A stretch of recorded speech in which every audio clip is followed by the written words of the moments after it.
to chapter 16. I just wanted to revisit chapter 15 because I didn't get the chance to go through and talk about what has happened. So, obviously, we now know that Manny has been murdered by the officer Tinson and that Justice has survived. We know that it took 27 days for Justice to be well enough and recover enough to attend the funeral.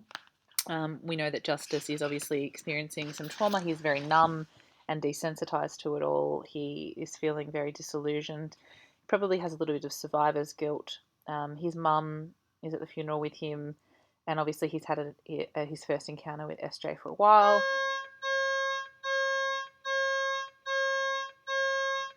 Sorry, that's the end of the day bell. We know that his mum is skeptical of SJ as soon as SJ walks away. His mum sort of questions it, and we also know, and I think this is the quote to kind of make note of. It's on page 130 if you are looking. He says he wants to call Mama on her prejudice, tell her in his mind she's just as bad as the guy who shot him and Manny. So I think that's really interesting that he sees his relationship with his mum as a bit strained, and he sees that she is prejudiced towards white people, which he sees as just as bad as the racism experienced at the hands of the Officer Tinson. Sorry. So I'm going to move on. There's just a little reading here that's an article, and then it moves into chapter 16. Tyson indictment, step forward for justice or grand jury blunder by Tobias Dibitru, staff writer. Yesterday afternoon, a Georgia grand jury returned a multiple-count indictment against former Atlanta police officer Garrett Tyson in connection with a January shooting involving two teenage boys. The indictment stands in glaring contrast to the Nevada and Florida cases involving the deaths of Shemar Carson and Tavarius Jenkins. On two of the charges, aggravated assault and felony murder, have many members of the community in uproar. The man was defending himself from thugs, said Tyson's neighbour, April Henry. I've known Garrett for 25 years. If he says those boys had a gun, they had a gun. A fellow police officer who asked to remain anonymous claims the indictment is nothing more than a publicity stunt at Tyson's expense.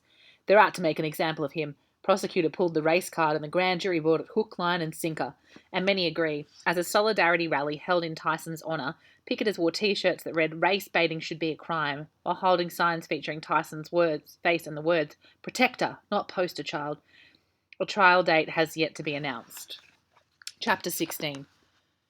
2 days after being permanently set free from his sling, Justice gets to drive his brand new car. Ken Murray, owner of 7 Honda dealerships across the city, is the father of one of Juz's classmates, and Juz found a Civic with condolences from the Murray Honda family on the windshield the day he came home from the hospital. At first he wanted to give it back. The idea of driving around in a free car from some rich white dude made him sick to his stomach considering what had happened.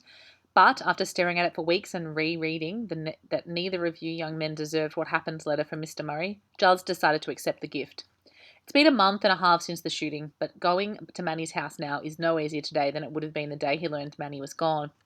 The Riverses invited Justice to dinner tonight to commemorate Garrett Tyson's indictment, but Juz really isn't looking forward to being alone with them, especially not inside their house. The more he thinks about it, and he's been thinking it a lot lately, it wasn't the house that felt like a second home to him. It was Manny. As he pulls into the driveway, Juz instinctively heads towards door 3 of the 4-car garage. He can remember all the times he and Manny waited for it to rise before pulling inside, and his stomach crawls up into his throat. Before he can throw his car in reverse and get out of there, door 3 does rise, and Mr. Rivers motions for Justice to pull in. The spot is empty, of course. Range Rover's long gone, but there's no way Juz can fill it. He puts his car in park in the driveway and climbs out. Appreciate it, Mr. Julian, but I can't, he says. Manny's dad smiles sadly and looks over the space. It's just so empty, you know. Come on in. When Juz steps inside and the fragrance of chicken cacciatore assaults his senses, he's 100% sure he doesn't want to be here. He doesn't want to sit down at the antique oak table to eat from the special occasion dishes Dr. Rivers has taken from her china cabinet. He doesn't want to make small talk with his dead best friend's parents as they eat his favourite meal and not their son's. All of this is way too much, and he wants to leave and never come back. He steps into the dining room anyway. Thanks for coming, sweetheart, Dr. Rivers said, pulling Juz into what has to be the most emotion-filled hug he's ever experienced. He counts a full 17 seconds before she lets go. Thanks for having me, he replies. Go ahead and sit, Mr. Julian says. I'll get you something to drink.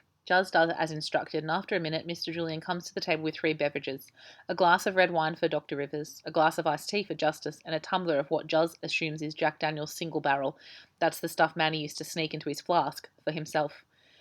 Just seeing it makes Juz want to vomit. So, how you holding up, Justice? Mr. Julian says once seated. Back in school yet? Juz shakes his head. Not quite. I move into the dorm on Sunday and start classes Monday. I see. Dr. Rivers comes in holding an oval dish with 2 pot holders. She sets it on the table, and the chicken breasts and legs smothered in mushrooms and red sauce stare up at Justice. You think you're ready? She says. Ready as I'll ever be, I guess. Juz shrugs. I'm caught up, but it's now or never if I want to graduate in May. She nods and heads back to the kitchen, returns with a dish full of jasmine rice with 3 chunks of butter melting into it. Pass me your plate. Juz complies. We're really happy you came to join us tonight, Mr. Julian says. It means a lot to us.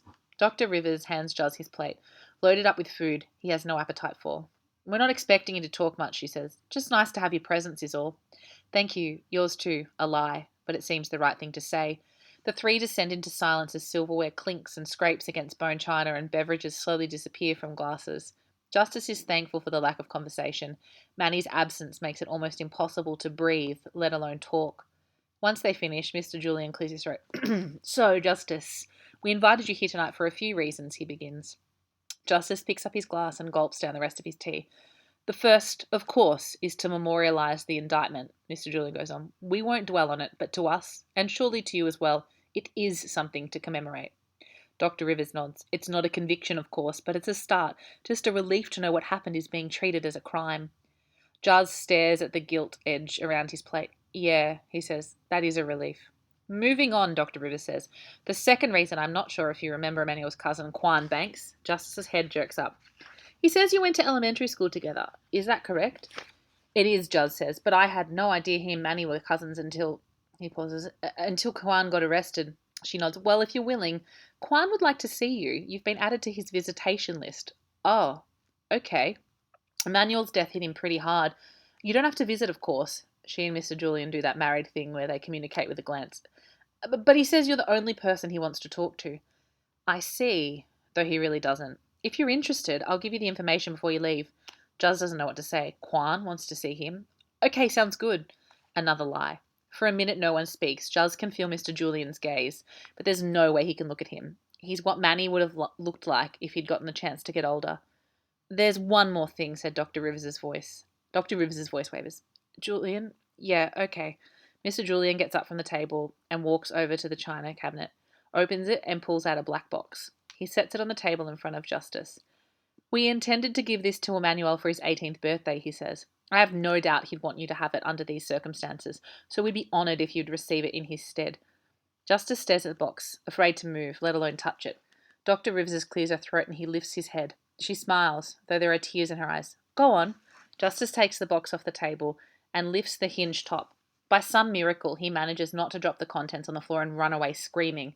It's a watch, a Hua, with a brown face and gold numbers on a black leather band. Juz doesn't know how much about watches, but he's about 87% certain this one is vintage and worth more money than Mum has ever had in her bank account at once. He carefully removes it and flips it over. The inside of the band is stamped with the letters E, J, R.